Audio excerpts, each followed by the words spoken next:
Приветики! А ты знал, что в АОС есть лаборатория Apple Lab? Проходи, поглядим на нее.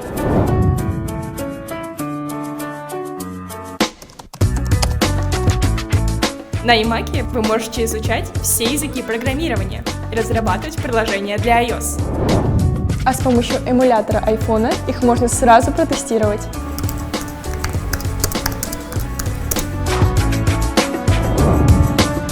Ну а это просто песня.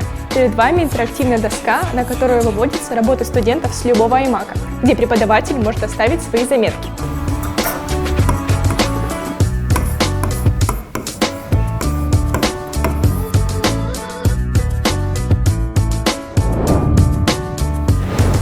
Вот такие ништяки есть в нашем университете. Поступай к нам и, главное, помни,